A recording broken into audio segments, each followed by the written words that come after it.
Yaakov Katz, thank you for joining me today on the Orthodox Conundrum podcast. Great to be with you.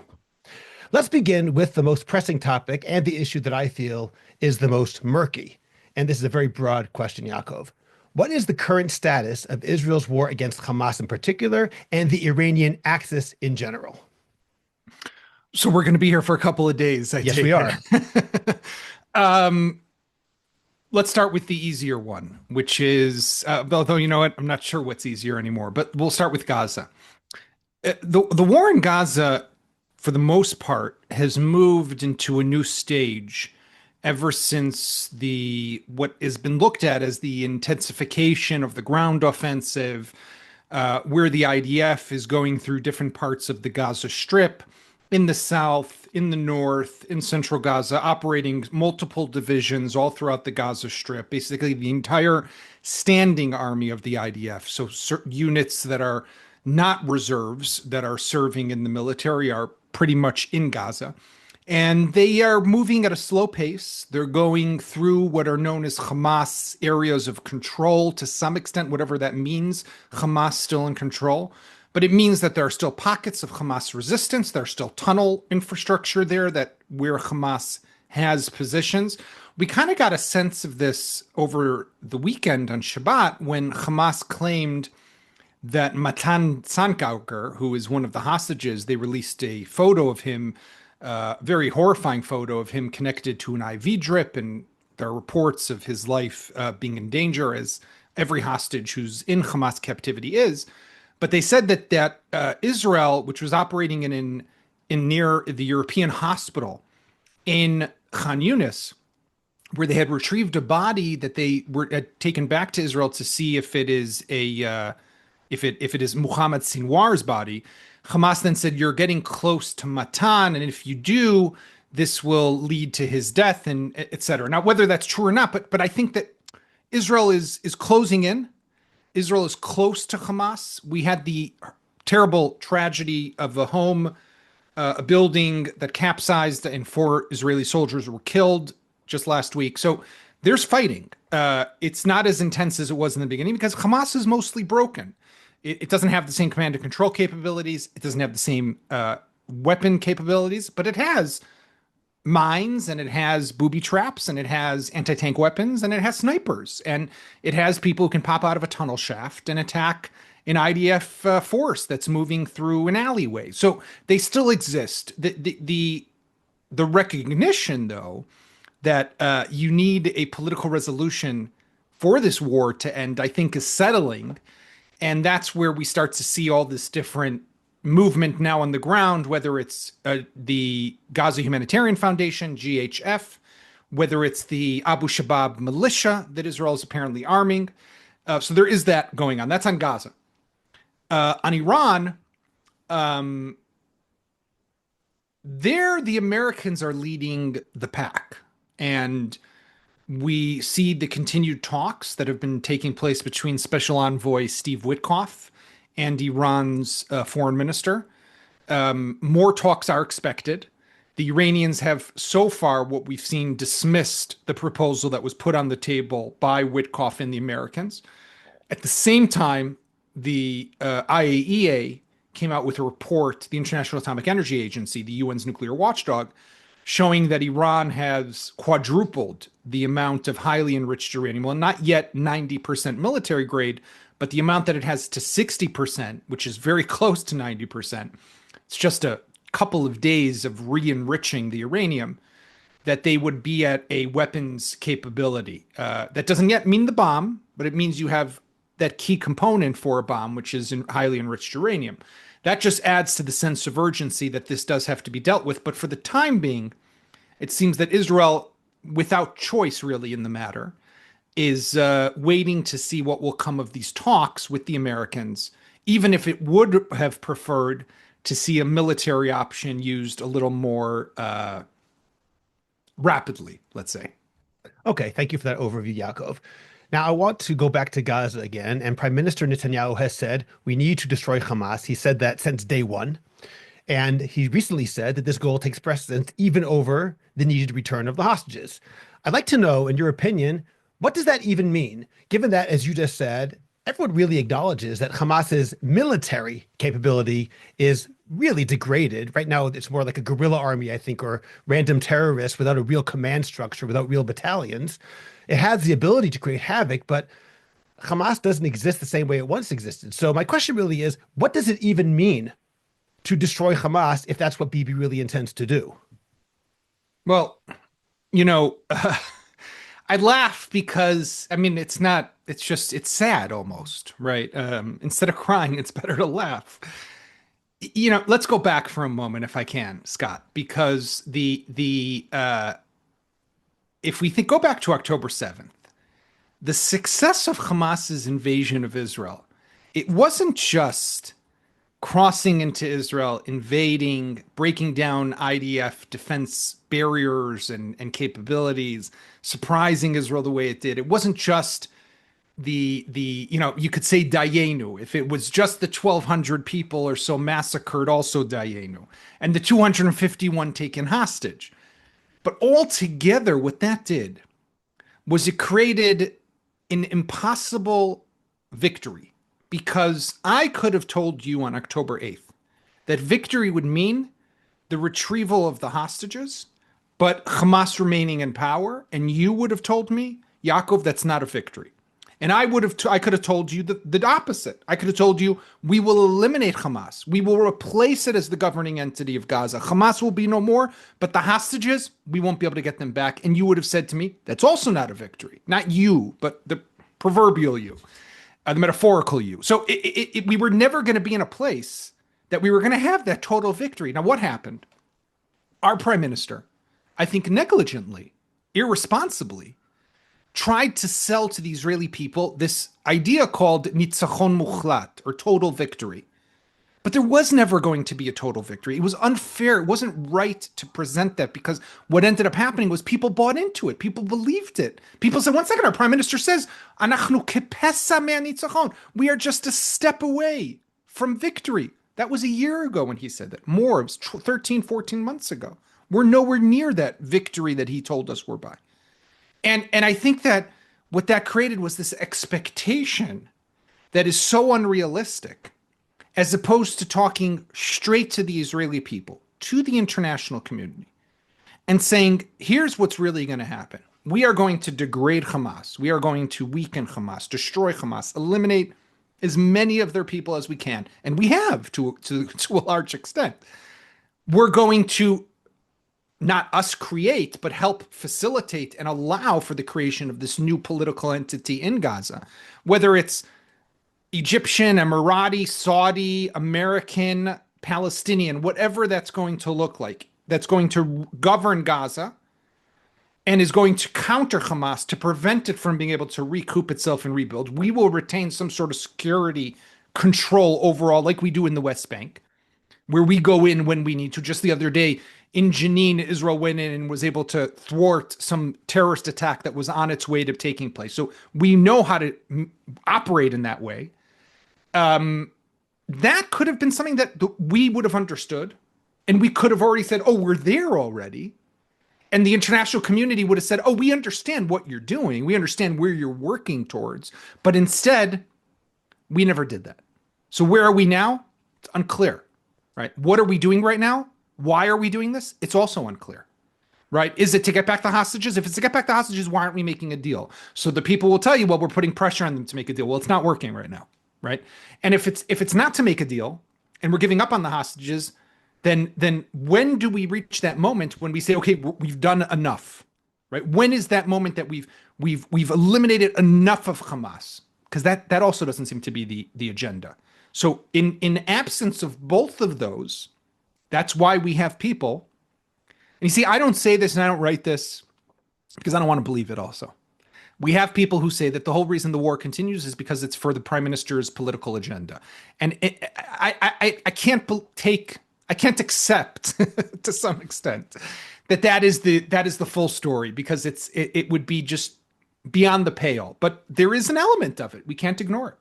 Okay, well, at least from Bibi Netanyahu's perspective, from his public stance and from what he's saying, leaving aside the possible political calculations, what is he saying is actually the end game over here in a realistic way? Meaning, you just said the end game is impossible. It has to be one or the other. From his perspective, at least publicly, what is the real end game? What would that even mean? That's what I'm asking. Well, I don't think it has to be one or the other. I think it could be. I think let's take if we decide that the only way we're going to get back hostages, and I think everyone knows this at this point, is going to be in a deal. Then a deal will have to be made to get back the hostages. And the question is where we are now in terms of Hamas's remaining capabilities. Is it possible to say, okay, we have gotten back the hostages, we've killed enough of Hamas, we've destroyed enough of Hamas, that now we can say, okay, after a deal, we can end the war. For that to succeed, though, and for Hamas not to rebuild itself, you need to have what is that entity on the ground that is going to govern Gaza, that is not going to be Hamas.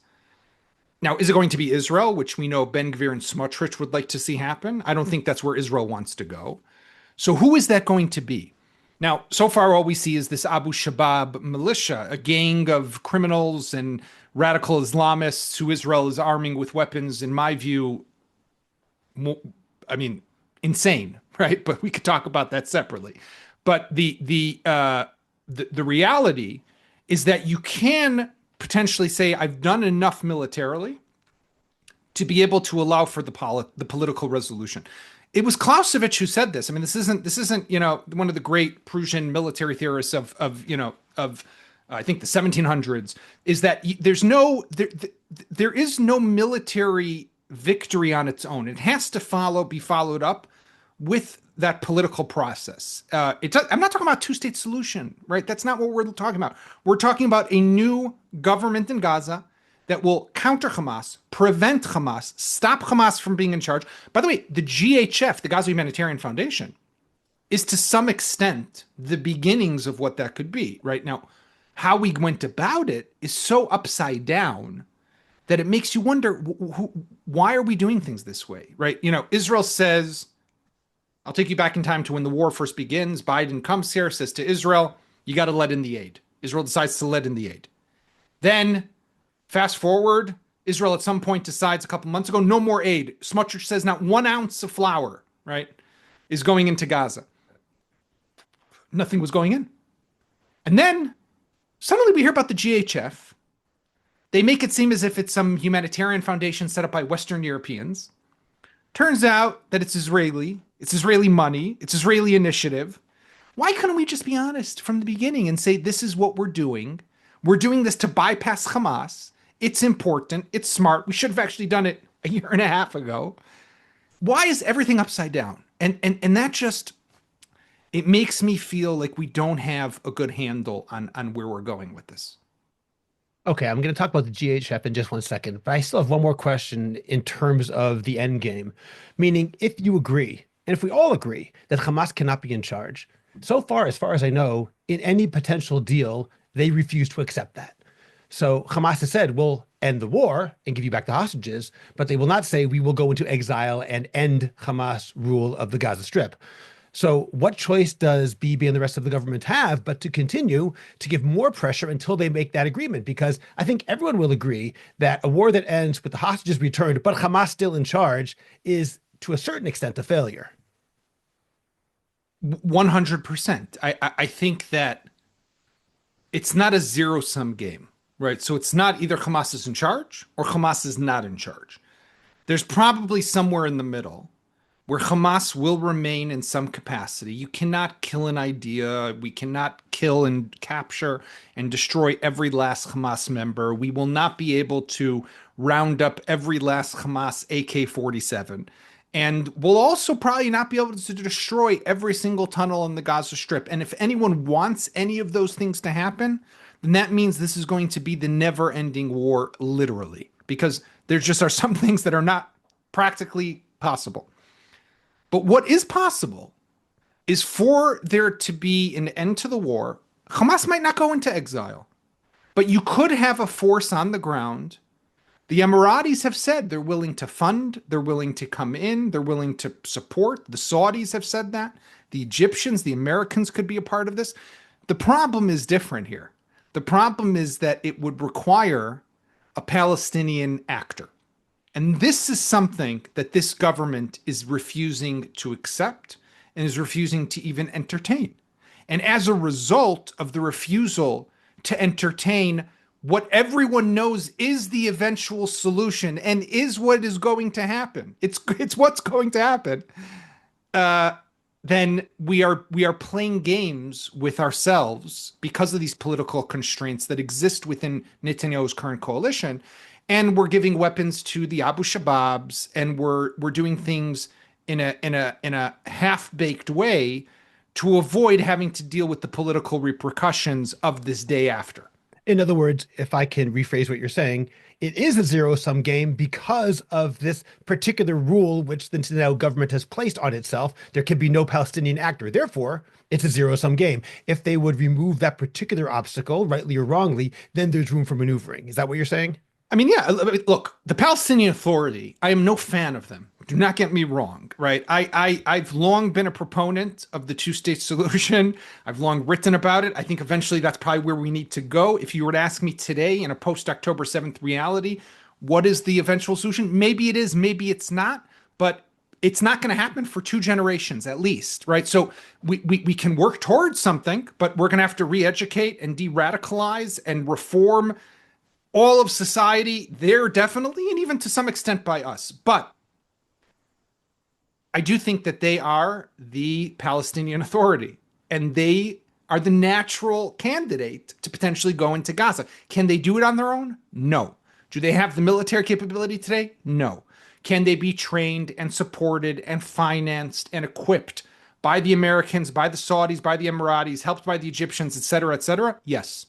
Why does Israel not want to work with that? Because let's remember, the Netanyahu strategy has long been break apart Palestinian leadership, break apart the Palestinian people, keep them separate. So when Hamas took over Gaza in 07 and Bibi came back to power in 09, he had promised at the time to topple Hamas, right? During Operation Cast Lead, when Olmert was still the prime minister, we were going into election. He came into power. He did not topple Hamas. And the opposite is true. He emboldened, strengthened Hamas. He engaged with Hamas. He allowed the Qatari money to go to Hamas. And what did he do at the same time? He demonized, delegitimized, and refused to talk to the moderate Palestinians, again, moderate in quotation marks, in Ramallah. Why? Because by keeping them separate, whenever someone would say Palestinian state, two-state solution, he would say, what are you talking about? They're divided. They don't even get along. They can't work together. What do you want me to do? Perfect answer. So he worked towards that. To do that again now, when I look at the militia in Gaza, that's what I see once again. Let's break up a centralized opportunity for Palestinian leadership in Gaza, right? We don't want to see that happen. So instead, we'll go with the Hamulot, the clans, the tribes, the gangs, right? It's a very narrow-minded, nearsighted strategy that has no chance of working, zero chance of working. It could be that what I'm suggesting also has zero chance of working. But I think, practically speaking, this is not going to work a different way. If I understand correctly, Yaakov, it's not just that Bibi did this in 2009. Israeli governments going back into the 1980s did the same thing with Hamas that Bibi is now doing with Abu Shabab. In other words, Hamas was created on some level with Israeli backing to undermine Fatah, if I understand correctly. So, I mean, it's a little more complicated than that, because I've heard the myths of, and there's a lot of the anti-Israel, entities and people out there who want to say, well, Israel founded Hamas, right? So Israel did not found Hamas. What Israel did back in the 1970s, we all remember, at least you and I remember, the older people here, Sheikh Ahmed Yassin, right? The wheelchair-bound spiritual leader of Hamas, who was eventually killed in 03 or 04 in a missile attack in Gaza. Ahmed Yassin was a preacher, was an educator, was a teacher. He was actually on the Israeli payroll at some point. Let's remember, after 1967, after the Six-Day War, Israel controlled the Gaza Strip. And I actually went back and met with the IDF officers who were in Gaza, stationed in Gaza in the 70s and 80s, who, when Yassin came to them and applied for a license to establish an NGO called the Mujama al-Islamiyah, the Islamic Foundation, or an Islamic charity, that's what it was. And the Mujama was basically supposed to be that's what founded is we lots of people know about the Islamic University in Gaza. A lot of the bad Hamas guys came from there. Muhammad Def, Ismail Hania, all these guys went there or taught there at some point. Ismail Hania was the student union leader in the Islamic University. Yahya Sinwar, they all are graduates of this amazing place. And Yassin got the permission from Israel to establish this. Okay. Over the years, what Israel began to see is that this Islamic movement was actually being a counterweight to who we saw as the primary enemy at the time, which were the secularists, the Fatah guys, who were the ones who remember Black September, hijacking airplanes, carrying out shooting attacks at Lod Ben Gurion Airport, you name it, all throughout the 70s and the 80s. And Israel looked at that and said, okay, this is good that we have them fighting with one another. So it came to a point that in the mid 80s, we caught weapons by the followers of the Mujama. Yassin himself was put into prison, but for a very short time. And it was basically, we said to ourselves, you know what? It's not a problem for us. It's a problem for the Palestinians. So let them fight each other. Now, this morphed into something bigger. It's very easy for us to sit here today and say, you know, would have, should have, could have. But knowing that history, knowing the piece of history of what happened in Lebanon, which is another example, right, with the Falangot, right, and the militias and the Christian militias that we also supported during the first Lebanon War, and then eventually what came out of Sabra and Shatila and other places over the years, the Americans did these same mistakes in Iraq and Afghanistan. This is not a strategy, right? Now, in the absence of something else, maybe right now it's the best that we can do. I don't know, but I don't think so. I think that we could do more. I think a different government would be capable of doing more. And for this to be what Israel is doing, to the thought that we are actively giving weapons to people who hate us, because today the enemy of my enemy is my friend. I'm sorry, is really stupid. If that's what this war was all about, to end like this, to go to something like this, it really shows something we're lost with this government. Okay, let me just make one thing clear. I agree with you. I wasn't saying that Israel founded Hamas. I do mean they No. tacitly supported them in its fight against Fatah. Correct. That's what I meant by that. Yes. Yeah. Okay. Let's talk about the GHF, the Gaza Humanitarian Foundation, because there have been all sorts of reports back and forth that tens of civilians have been shot. Hamas is claiming last week, every day, this day 31, this day 20, this day however many. Israel says it's entirely false. Do we know what's really going on there, what's true and what isn't? You know, I mean, the GHF again, as an idea, is a good idea, right? The when we allowed in all this humanitarian aid in the beginning, there was clear evidence of Hamas hijacking it, Hamas grabbing it, reselling it, using it for itself, sustaining itself. The mere idea that also in the immediate aftermath of October 7, the worst massacre of Jews on a single day since the Holocaust, the kidnapping and abduction of 251 people, the sexual crimes, the way people were murdered in the most horrific ways. And then the world comes to us and says, give them gas, give them fuel, give them food, give them water. You know, I remember thinking at the time, I said this in a number of places also, is that can we imagine after 9/11, when bin Laden was believed to be in the Tora Bora Mountains on the Pakistani-Afghani border, and America comes in and bombs the hell out of those mountain complexes, thinking that they might get bin Laden, and someone were to come to George W. Bush and Dick Cheney and say at the time, hey, stop. You got to give them gas and fuel for their generators so they can have air in their cave complexes. Does anyone really think that George W. Bush would have said, sure, I'll stop my war? I mean, of course not. Why were we expected to be differently? So the whole lopsidedness of this is just so absurd to begin with. But we can't ignore the fact that there are 2 million citizens in Gaza for the most part. And these are people who need food, who there is a humanitarian crisis that has been brewing there for a while. Is there starvation? I do not know exactly. But there's a tragedy that's unfolded in Gaza. And the more that the civilians have to be able to sustain themselves, that could offset the pressure. And that was always going to be the balance. But the idea that we give it, and not through the UN and not through the World Food Program and not through other institutions, so it can be done in a way that it bypasses the Hamas structure, was a good idea and it should have been done a long time ago. So that itself is good. The problem here is that, again, like I said, how we established it, why we did it that way. You've seen already three leaders of the GHF who have been. There was one, there was another. He quit, then another guy quit. Now there's a Reverend Johnny Moore, who's a known evangelical leader who was appointed just last week to be the head of the GHF. He's a known pro-Israel advocate, very right-wing, conservative in America, appointed by Trump to a number of different panels and committees in the administration. Why do I mention Johnny Moore? Because, like you said, last Sunday, there was a report that Israel had opened fire and massacred 35 dozens of Palestinians who were trying to get food. And we also saw how Naftali Bennett went on and made a video and pushed back, but the IDF was nowhere to be found. And only just a couple hours before the Shavuot holiday began on Sunday night did the IDF spokesperson finally put out a statement and say this was not true. Johnny Moore actually said the other day in an interview with ABC News, so I take his word at it as the head of GHF, that there have been cases that Israel has killed people who were in the vicinity of these compounds where they're giving out the food. But to your question, so sorry for the long-winded answer, but to your question, it's difficult to know because the IDF is not exactly telling us. And why are they not exactly telling us?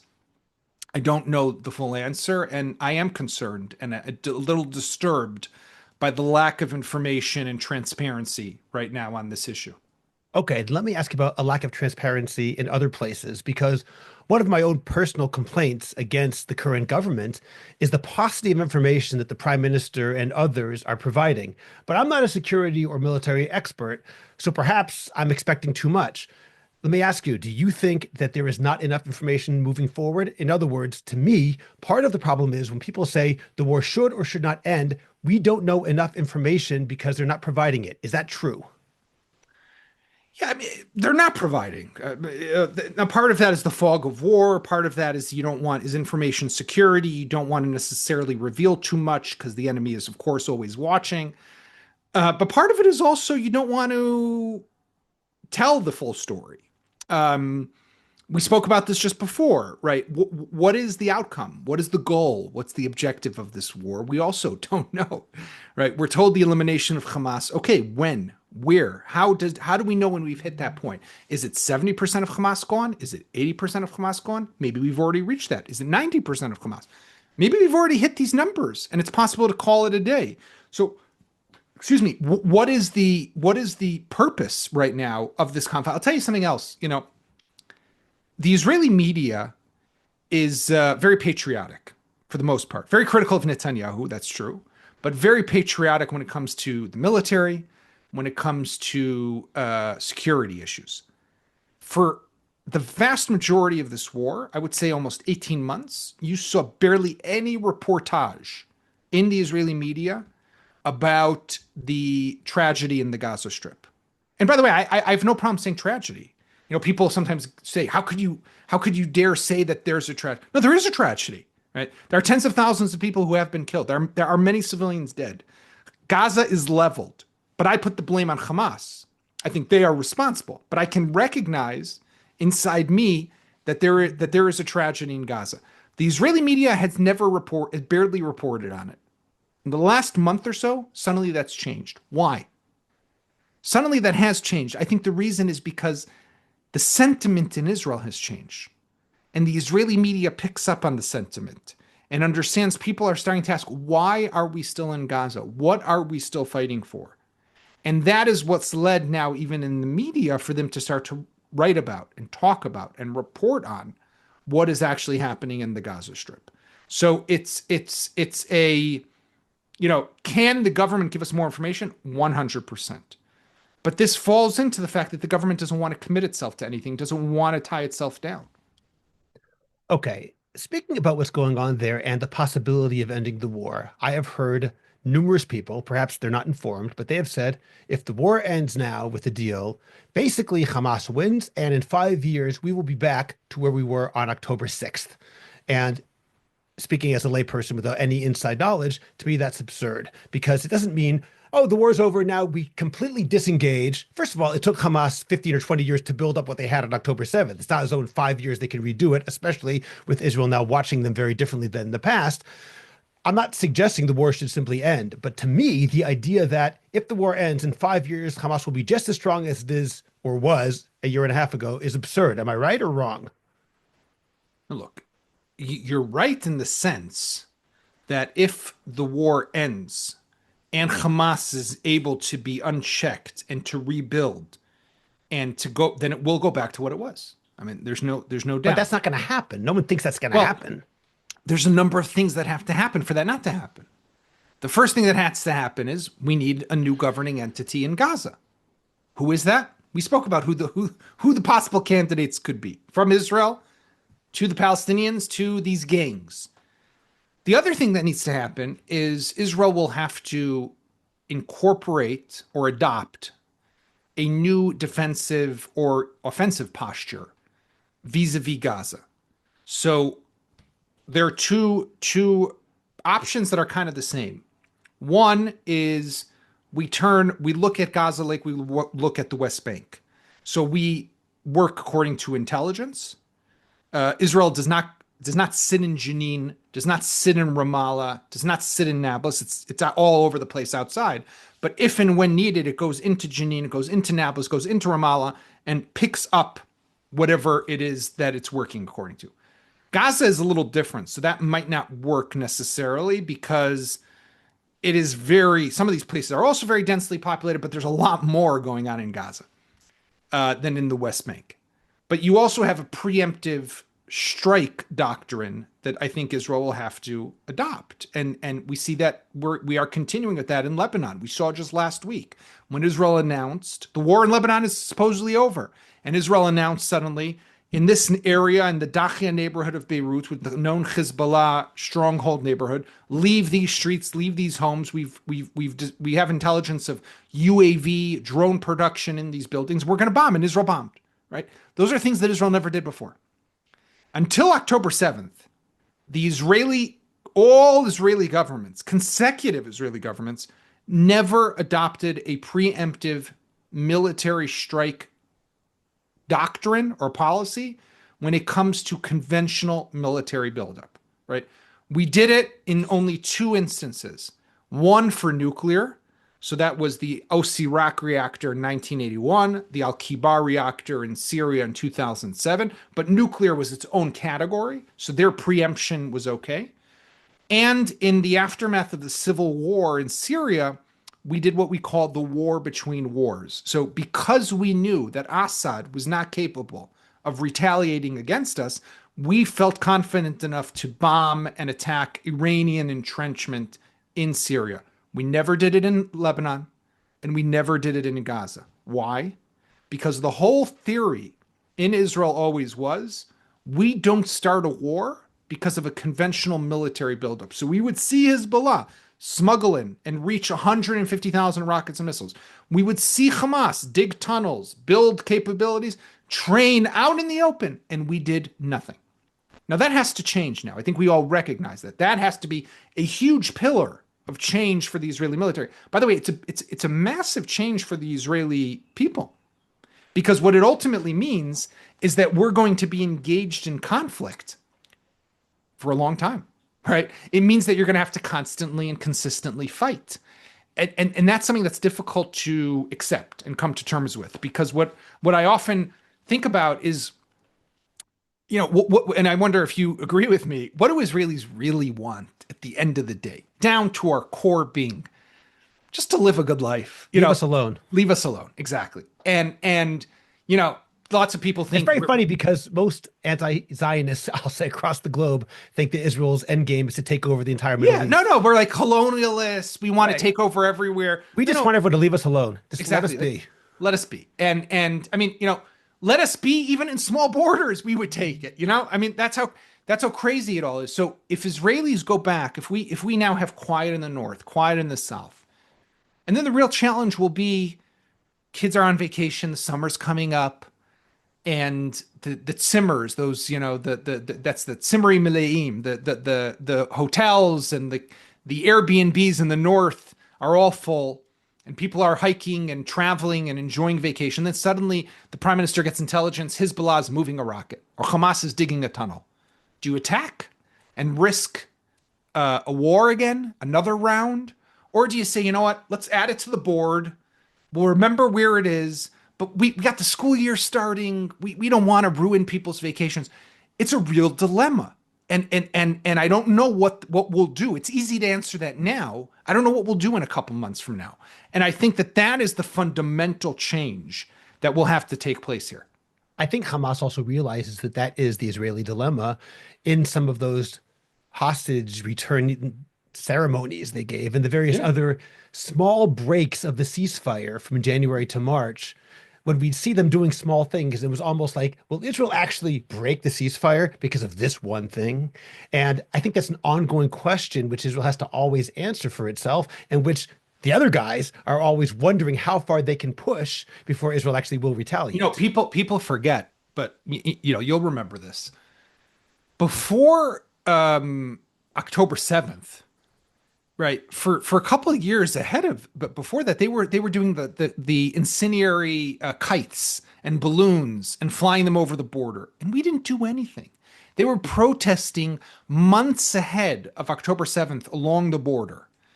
And we saw it, and Bibi even convened a security cabinet meeting and some consultations. But the answer to it was pretty much, there's nothing that we really need to do. It's Is just this more of worth the a same. war? Yeah, and it's not worth doing anything. And that was just, it was so entrenched, that preference of quiet for just a little longer. Let's not break it. Yeah, another round of violence will come. It always happens. It's the nature of this region. So, if you look back from when Israel pulled out of Gaza in '05 up until October 7th, we fought the summer rains operation in '06, cast lead in '08, '09, pillar of defense in 2012, protective edge in 2014. 2018 had another black belt operation, then a couple of days. Then you had Guardian of the Walls. Then you had um, Dawn, Twilight. I mean, all these different crazy names that we came up. But it was like every 2 years on average, you had something. I mean, it was kind of like just the accepted reality. Well, it was called mowing the lawn. And it's called mowing the lawn. And it was also called, okay, we'll clash, we'll hit them, they'll hit us, and then we'll just go back to the way things were, right? But there was never let's go all the way. There was never let's take it all out. Even, I mean, you go back in time. It's very disturbing to think about it. But you go back to 2014. The longest protective edge was the longest. It was a war essentially, but it was the longest operation, longer than the Yom Kippur War, 51 days. That was the first time that Hamas started to pop out of tunnels inside Israel. They did it once when they kidnapped Gilad Shalit in '06, but then during that war, they were popping out of tunnels. They were raiding IDF military posts, and soldiers were killed as a result. Bibi didn't want to go in on the ground. In the end, he was forced to, but only to eliminate the tunnels along the border. Israel's whole focus on tunnels was tunnels along the border, the ones that crossed into Israel. The network of hundreds of miles of tunnels inside Gaza, we never gathered intelligence about. We didn't care about, for a very simple reason. We looked at them as if that's their bunker for the event that there's a war. We'll try to see where they're going, and if needed, we'll bomb them. But we never in our wildest dreams imagined that we would have 251 people being held inside tunnels. And when the war broke out and this happened, we were clueless to begin to find. And that's how we've reached a situation that just recently the IDF admitted that maybe at best they've eliminated half, 50% of Hamas's tunnels. We're almost 2 years into this war. one of the things, and I realize this isn't our topic, but I'll mention it anyway. One of the areas which I believe has gotten very little attention, even though it deserves to be seen with a little bit more of a cynical eye, is that after each one of those instances of mowing the lawn, I remember that the IDF or the government would make statements, oh, we set Hamas back 4 years, or this is a major, we took care of 50% of their whatever. And I kind of knew at the time that it was a lie because it was ridiculous. But now we know for sure that there's no way they believe that. They were just feeding us a bill of goods. And when we talk about they're not providing real information, we see for the past 20 years, they've been feeding us what we want to hear rather than what's actually happening. You know why I smile? Because you touch a raw nerve by me. Because I mean, I'll make it personal. I covered the IDF for as a military reporter for just over 10 years. And I was editor of the Jerusalem Post up until 2023, into 2023, and just stepped down just before the war. I was at all those briefings with the IDF head of military intelligence, with the chiefs of staff, over consecutive year, over 2 decades, pretty much. And I bought that narrative too, as did everyone else in the Israeli media. There has to be, by the way, I've written about this. There has to be a din v'cheshbon of like accountability of the Israeli media, because we were partners to this great cover up to an extent. We bought hook, line, and sinker, as the term goes. I think that we bought the narrative that Hamas was deterred. I would sit in briefings with the chief of staff, with other editors, the best, most accomplished journalists in our country, and they would give for 2 hours with graphs and classified videos and what have you, and tell us stories about Iran and Hezbollah, and then barely touch on Hamas. Barely. And then someone would say, what about Hamas? And no, they're deterred. I'm exaggerating, but it was pretty much like that. And we just said, oh, Hamas is deterred. No one ever pushed back on it. No one. And that's how we got to this situation to some extent. No one was challenging those people you mentioned, after Guardian of the Walls operation, Shomer Chomot in 2021. The head of the operations director at the time was General Aaron Khaliva, who just afterwards, that operation became appointed the head of Amman, the head of military intelligence. He said publicly after Guardian of the Walls that in his estimate, Hamas is now deterred for 5 years. 5 years. 2 years later, they invaded Israel with October 7th. 2 years later. Right? Where does 5 years go? It was all nonsense. It was nonsense. And it came from this fairy tale that we believed in, unfortunately, and we were all complicit, I think. And I'm not sure which is worse, if it's nonsense and they actually believed it themselves in the army, or if it's nonsense that they were feeding us, realizing it was nonsense. Both of them are indictments. Yes, they are. They're both bad options. Okay. I'm going to stay with the war, but I'm going to go to a different topic and get back to the war because I want to ask about the current government, because over the past week, there has been very serious talk that the Chareidi parties, namely Shas and Gimel, are going to pull out and make the government fall. So this is because the government has not yet passed a bill exempting yeshiva students from military service. Could you explain a little more, just as much as you know, what is actually going on over there? Why are the Haredim not accepting the bill that Edelstein, who's in Likud, who's in charge of drafting this bill, is trying to put together? What's wrong with the bill from their perspective? Well, I mean, at the core is, and I think you probably know more about this than I do, but at the core, I identify it as a fear of losing control, and as a fear of losing the rabbinic leadership and the political leadership losing their control over their flock.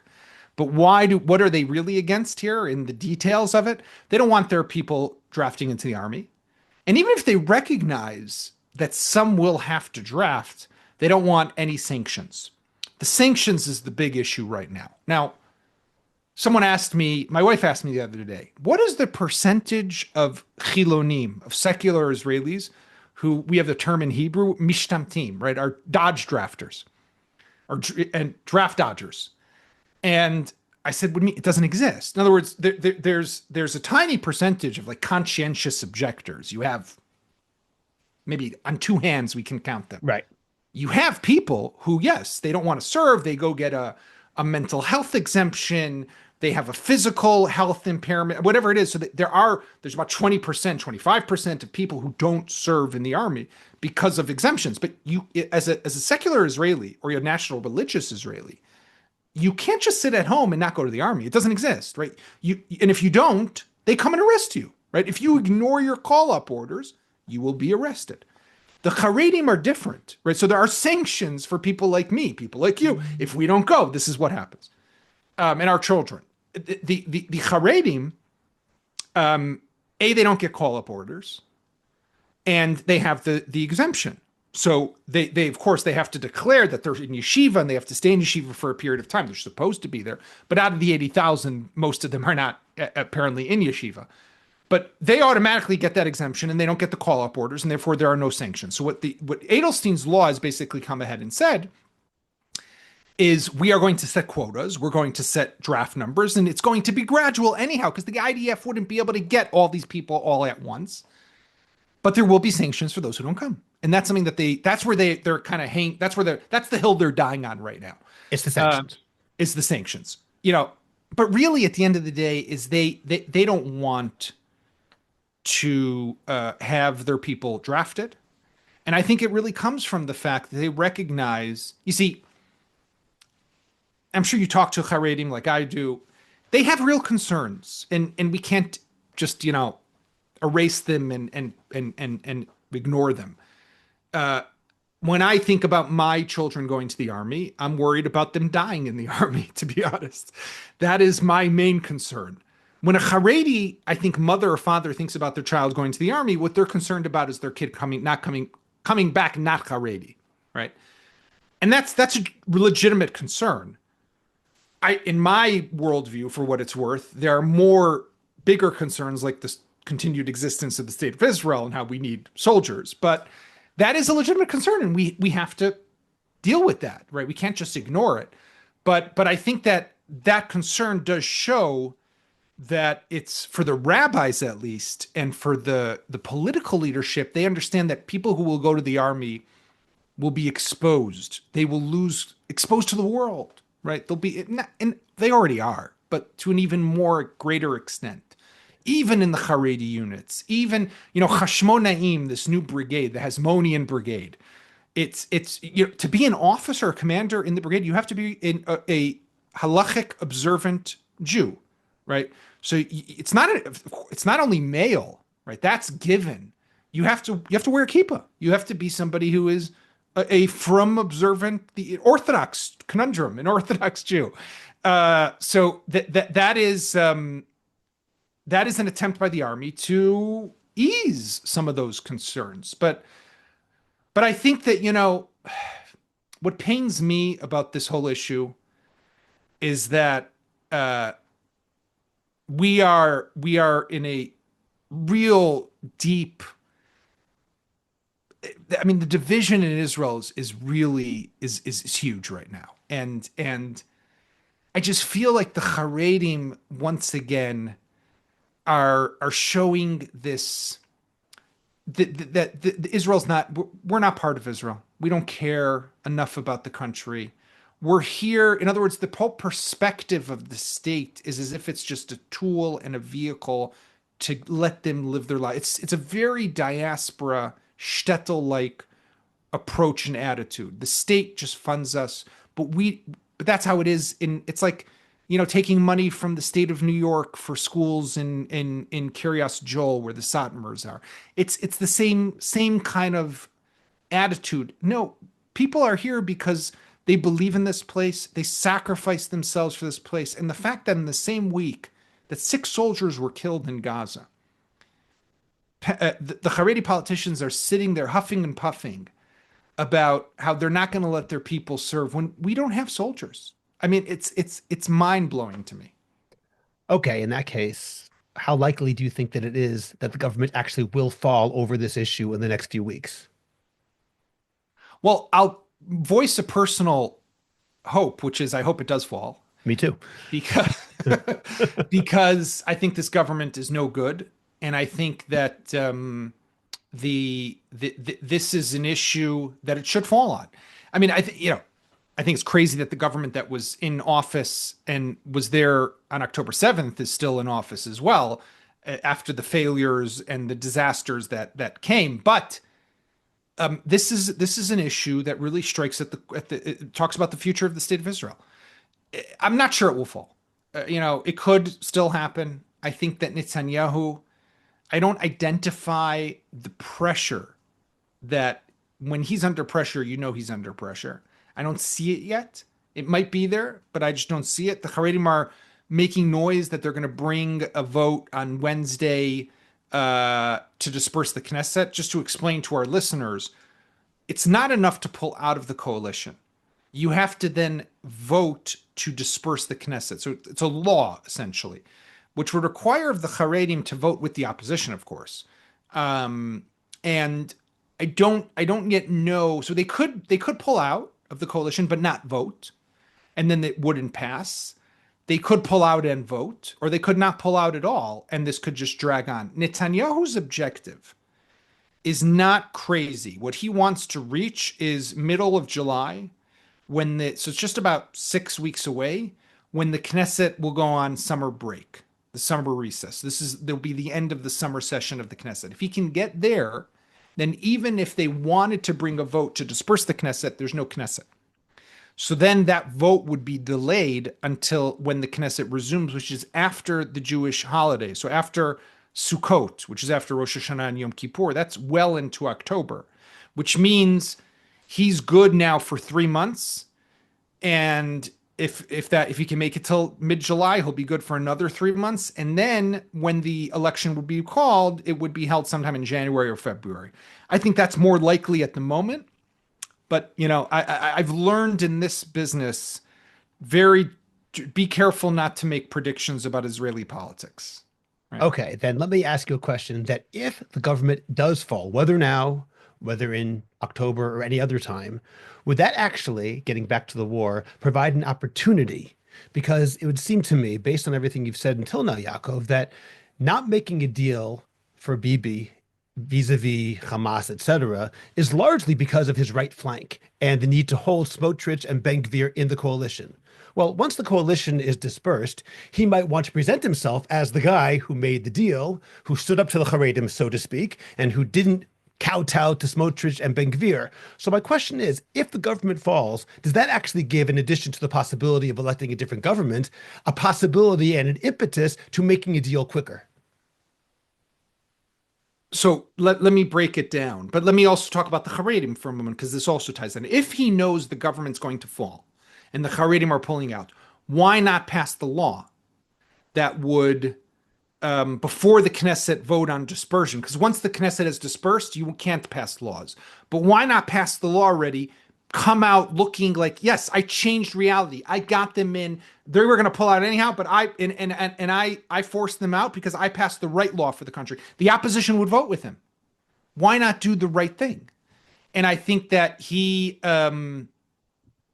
could, but he won't, because he wants to hold off for the prospect that they'll come back in a future government. Now, we could say the same thing about the war. If the government falls and we go to an election, there's part that could say, 1 second, make the deal, end the war, bring home the hostages, call it a day. Anyhow, the government fell. But then there's the other side, which is, and then go to the election as the guy who brought back the hostages. But then there's the other side, which is, 1 second, maybe it's politically better to go to an election with the war still going on. So then I, being Netanyahu, can make the contrast between me and who might come on the center left all the more clearer of what so I will be able to say is, Bibi, I am committed to defeating them. I am committed to total victory. Yair Golan, Naftali Bennett, Yair Lapid, they will bring Hamas back. That could work with voters here. So I'm not sure which way he would go. I could see both cases. And with Netanyahu, it's always difficult to know exactly. Let me ask one more question about that. There has been a contention put out by people, perhaps in the government and certainly outside of the government, who are supporters of Bibi, to say that You cannot make a government fall during a war. That's irresponsible. It will hamper the war effort. Is there any truth to that contention? Well, there are people who are genuinely concerned, and Bibi has refused to answer the question. There was a press conference that he had just a couple weeks ago, first one in a long time, where he was asked, "What are you going to do if there's an election during the war?" This would be a this is uncharted waters and territory, I think, for Israel. We've never had such a scenario before. I don't know what would happen, and I'd be concerned that the war could be used as an excuse to do things that might be undemocratic. And What do you mean? well, I mean, call off a vote, um, say that in certain areas of Israel you can't vote right now. We can't have ballot boxes in areas that are near war zones that are under rocket threats. I don't know, right? Or say we can't actually hold an election and we're going to pass a law that's going to prevent a vote during. There are things that can be done. Now, there's going to be major pushback to that in this country.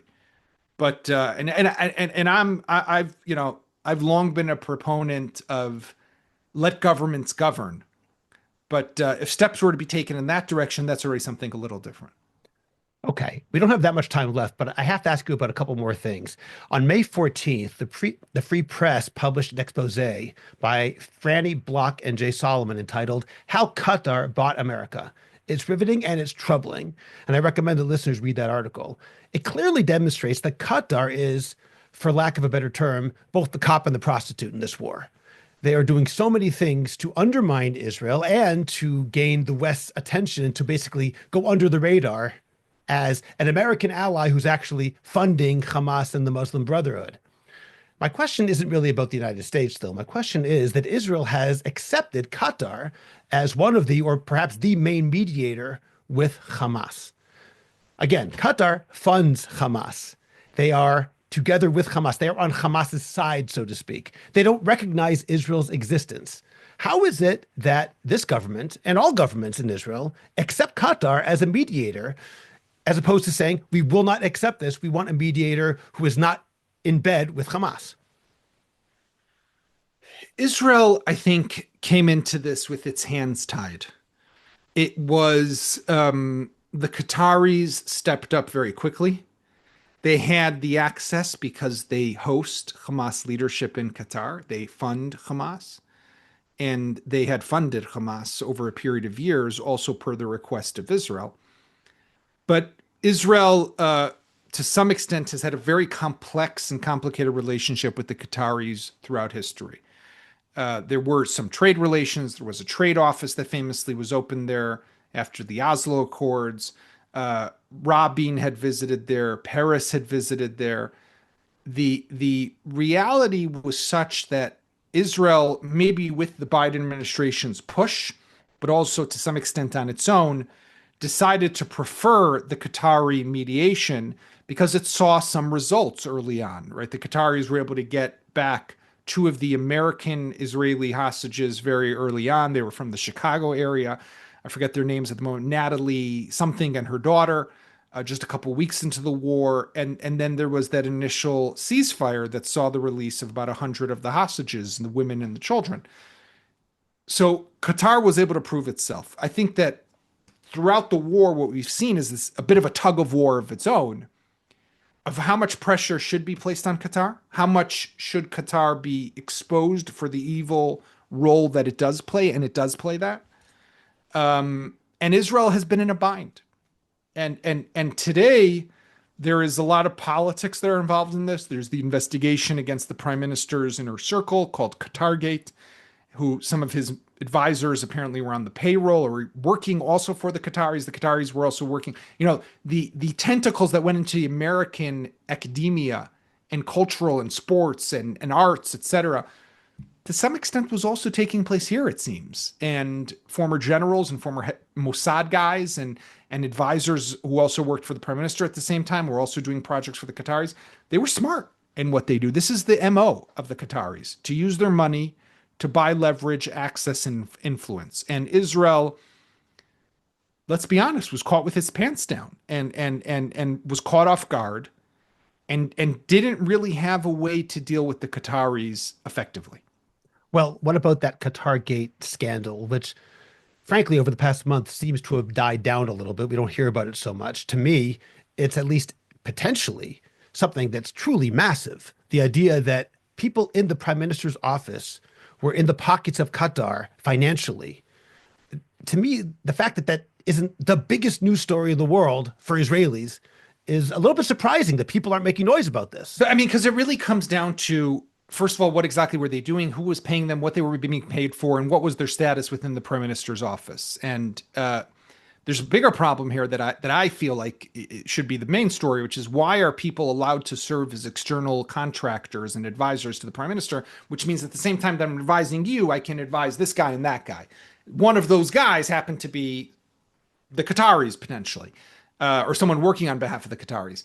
That's a bigger problem that should be exposed. To think that Netanyahu might have known about this, I don't know. To think that he took money, God forbid, I doubt that was the case. But clearly, there's some conflict of interest here that does have to be thoroughly probed and investigated. Okay. How important, Yaakov, is international public opinion? It seems that Israel has never been good at Hasbara. Israel has never been or had the upper hand ever since maybe a week into the war.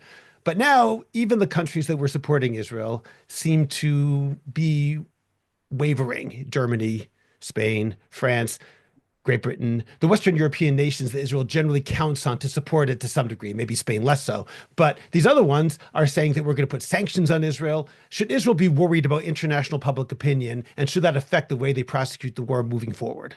Of course, I mean, without a doubt, right? We are highly dependent on the international community. We're definitely dependent on the United States.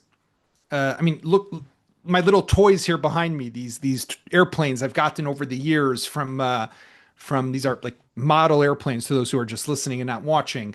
The F-35, the Apache, the F-15. They are American-made military platforms. If we don't get along with America and America decides not to send us spare parts, we won't be able to fly. I mean, it's that simple, right? The Germans support. We buy our submarines from them. The world, we have trade with the European Union. If we are sanctioned in a way, they're our greatest trade partner. If they sanction us, if they boycott Israeli goods, if they say no more selling to Israel, no more buying from Israel, no more travel, no more tourists from Israel, where this could go, it's not unimaginable. All this happened to countries in the past. It's happened to South Africa. It's happened to Venezuela. It's happened to North Korea. It's happened to Russia as we speak. It's happening to Russia, right? Do we want to be? Now, of course, we're not in the same boat. I believe we are just and legitimate in our war, but we can't ignore that this is a reality. Now, is it because they're fools and they're stupid and they're against us? I don't think it's that simple. I don't think it's that they're all against us. They're not all anti-Semites. They're not all stupid. Are they looking at the war the way you and I do? No. Did they give Israel a great deal of support in the beginning? Yes. Did we quickly exhaust that credit? Also, yes. Could we have done things a little differently? I spoke about this before. I think that we could have outlined and articulated a plan that would have made sense to the world. But now no one understands what we're doing. So they look at Gaza and they say Israel's just killing people to kill. Israel's destroying just for the sake of destruction. We have to tell a different story. And we can't ignore, I mean, the fact that we're bad at Hasbara, that's a given. But we need to explain something. We need to tell some story to the world, and we're not even doing that. And I'm afraid, the French are already saying we're going to recognize the Palestinian state. Germany, which has historic ties with us for bad reasons, but has long stood by us, is already wavering. There's daylight now that you can't ignore between us and the Trump administration. We're not in a good place. And the thought that this can just go on, the problem, I think, to some extent, is that Israelis buy, it's very easy to sell to an Israeli. They're just all anti-Semites, right? And Israelis kind of buy into that. Israelis look at things as like it's either one or zero. Right? They're either with us or they're against us. Biden, remember when Biden came here just 2 weeks into the war? He was our savior. Right. Bibi literally, go back and watch the video, literally fell into his arms at Ben Gurion Airport. Every Israeli loved Biden. Saba Joe, they called him, right? A few months later, he's asking questions about Rafah. He's asking questions about the use of one-ton bombs. He's an anti-Semite, right? Donald Trump, he's coming. He's gonna save us. He's gonna let us do whatever we want. He comes into office, removes all the sanctions from the Israeli settlers that the Biden administration had put on. It's no holds bar. No, we'll be able to do whatever we want. Suddenly, he comes to the region. He doesn't come here. He says he wants the Gaza war over. He talks about starvation in Gaza. He's making deals with the Iranians. He's talking directly with Hamas. He's making deals with the Houthis to end their attacks on ships, but not their attacks on Israel.